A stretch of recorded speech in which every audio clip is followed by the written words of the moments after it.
एका रात्रीमधूनच उद्धव ठाकरे यांचे खासदार फुटले आणि या खासदारांमध्ये सर्वात जास्त नाव चर्चेत आहे ते म्हणजे धाराशिवचे खासदार ओमराजे निंबाळकर.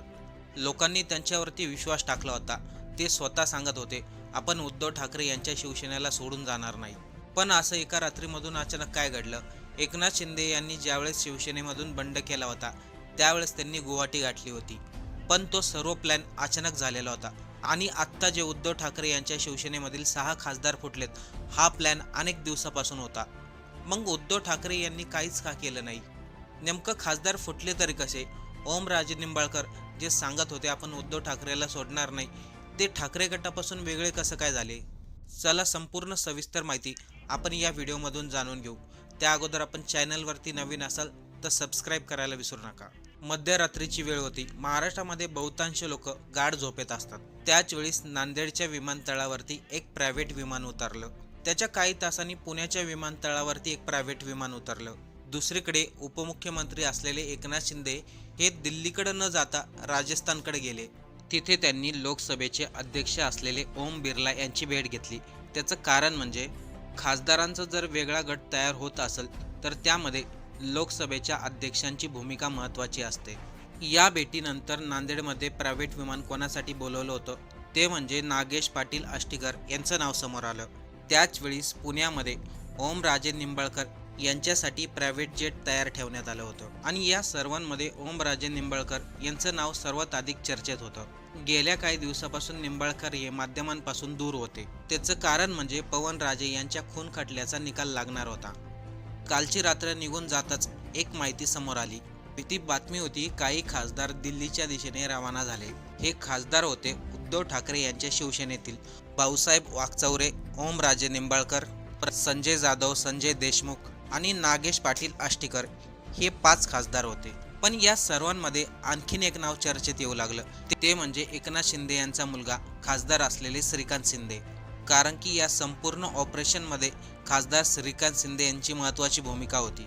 ठाकरेंच्या खासदाराबरोबर संपर्क ठेवणे, त्यांना एकत्रित आणणे, हे सर्व काम श्रीकांत शिंदे करत होते आणि यामधून ऑपरेशन टायगर हा शब्द पुन्हा चर्चेत आला.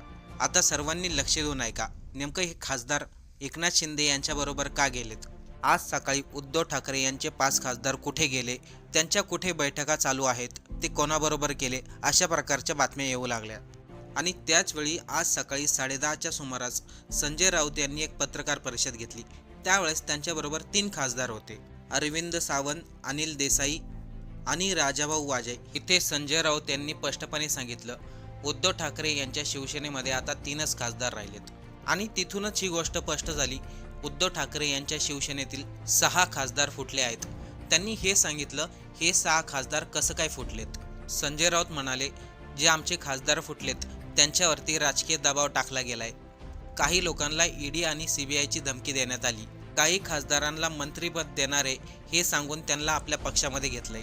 एवढंच नाही तर संजय राऊत हे देखील म्हणाले, प्रत्येक खासदार फुटण्यापाठीमागे 50 कोटीचं खोकं देण्यात आलंय. पश्चिम बंगालमध्ये नुकतेच ममता बॅनर्जी यांच्या तृणमूल काँग्रेसमधील 20 खासदार फोडलेत. ज्या पद्धतीने ते खासदार फोडलेत त्याच पद्धतीने पुन्हा एकदा उद्धव ठाकरे यांच्या शिवसेनेतील खासदार फोडलेत. अगोदर आमदार फोडले होते, आता खासदार पळवलेत. पण यामध्ये सर्वात जास्त चर्चेत नाव राहिलं ते म्हणजे ओमराजे निंबाळकर. ओमराजे निंबाळकर हे असे खासदार आहेत जे नेहमी सांगायचे, आपण उद्धव ठाकरे आणि शिवसेनेला कधी सोडणार नाही आणि लोक देखील त्यांच्यावरती विश्वास ठेवायचे. पण आज सकाळी लोकांनी त्यांच्यावरती प्रतिक्रिया द्यायला सुरुवात केली. ओमराजे यांच्याकडून ही अपेक्षा नव्हती. त्यांनी उद्धव ठाकरे बरोबर गद्दारी करायला नको होती. धाराशिव जिल्हाच काय, संपूर्ण महाराष्ट्रामधून त्यांच्याबद्दल वक्तव्य केलं जाते. जर ओमराजे निंबाळकर यांना उद्धव ठाकरे यांच्या शिवसेनेतून बाहेर पडायचं होतं तर आधी खासदारकीचा राजीनामा द्यायला पाहिजे नव्हता. लोकांनी ज्या लोकांवरती विश्वास ठेवून मतदान केलं तेच खासदार आता दुसऱ्या पक्षात गेलेत. मग आम्ही लोकांनी कोणावरती विश्वास ठेवायचा असं म्हणत लोकांनी ओमराजे निंबाळकर यांच्यावरती टीका केली. एवढंच काय, संजय जाधव असो किंवा संजय देशमुख असो यांनी देखील शपथा घेतल्या होत्या, आपण उद्धव ठाकरे यांना कधीही सोडून जाणार नाही. पण या ठिकाणी एक मोठा प्रश्न उभा राहतो, ठाकरे यांच्या शिवसेनेचे खासदार फुटले तरी कसं काय? हे काही एका दिवसात घडलेलं नाही. गेल्या अनेक दिवसापासून एकनाथ शिंदेंचा प्लॅन होता उद्धव ठाकरे यांचे खासदार फोडायचे आणि ही गोष्ट उद्धव ठाकरेलाही माहिती होती संजय राऊत यांनाही माहिती होती आणि ठाकरे यांच्या शिवसेनेमधील प्रत्येक आमदार, खासदार आणि कार्यकर्त्यांना देखील माहिती होती. उद्धव ठाकरे यांनी आपले खासदार वाचवण्यासाठी प्रयत्न का केले नाही? अगोदरपासूनच शिवसेनेचे खासदार फोडण्याचा प्लॅन होता, तर उद्धव ठाकरे यांनी ॲक्शन घ्यायला हवी होती. लोकांनी त्यांच्यावरती देखील टीका केली. उद्धव ठाकरे हे फक्त घरात बसून राहतात आणि घरात बसून काही पक्ष चालत नाही. त्यासाठी रस्त्यावरती उतरावं लागतं, लोकांमध्ये जावं लागतं, खासदार आमदारांच्या भेटी घ्याव्या लागतात. काही लोक असंही म्हणतात, उद्धव ठाकरे हे नेतृत्व करण्यामध्ये कमी पडलेत, त्यामुळे आज त्यांच्या पक्षाची अशी अवस्था झाली आहे. पण दुसरीकडे असंही सांगितलं जातंय, हे खासदार काही स्वतःच्या मर्जीने गेलेले नाहीत. त्यांना मोठ्या मोठ्या ऑफर देण्यात आल्यात. कोणाला मंत्रिपद मिळणार आहे, तर कोणाला ईडी आणि सीबीआयच्या कचाट्यामधून वाचवलं जाणार आहे.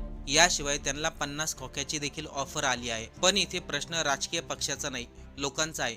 लोकांनी ज्यांच्यावरती भरोसा ठेवला, ज्यांना आपल्या पक्षाचं समजून त्यांना मतदान केलं, तेच खासदार आता दुसऱ्या पक्षामध्ये जात आहेत. मग हा लोकशाहीचा अंत नाही का? लोक म्हणतात आपण एकाला मतदान करायचं, त्यांच्यावरती विश्वास ठेवायचा आणि त्यानंतर ते खासदार दुसऱ्या पक्षात जातील. म्हणजे एक प्रकारे हा पक्ष संपवण्याचा नवीन प्लॅनच आहे. या सर्वांमध्ये लोकांना वाईट वाटलं ते ओमराजे निंबाळकर यांचं, कारण की ते उद्धव ठाकरे यांच्या शिवसेनेला कधी सोडून जाणार नाही असंच सर्व लोकांना वाटलं होतं. धाराशिवमधील लोक आता म्हणतात ओमराजे निंबाळकर हे गद्दार निघाले. आम्हाला स्वप्नातही वाटलं नव्हतं ते उद्धव ठाकरे यांच्या शिवसेनेला सोडून जातील. पण आता पुढे काय होणार? ठाकरे गटापासून वेगळे झालेले खासदार कोणती अधिकृत भूमिका जाहीर करणार का? हे खासदार स्वतंत्र गट निर्माण करणार की एकनाथ शिंदे यांच्या शिवसेनेत जाणार? या सर्व प्रश्नांची उत्तरं आपल्याला काही दिवसात मिळतीलच. पण हे पक्ष फोडण्याचं, आमदार फोडण्याचं आणि खासदार फोडण्याचं राजकारण जर अशाच प्रकारचं चालू राहिलं तर एक निश्चित आहे, देशामध्ये फक्त एकच पक्ष उरल. आपल्याला या सर्वांवरती काय वाटतंय? आपलं मत कमेंट करून नक्की सांगा.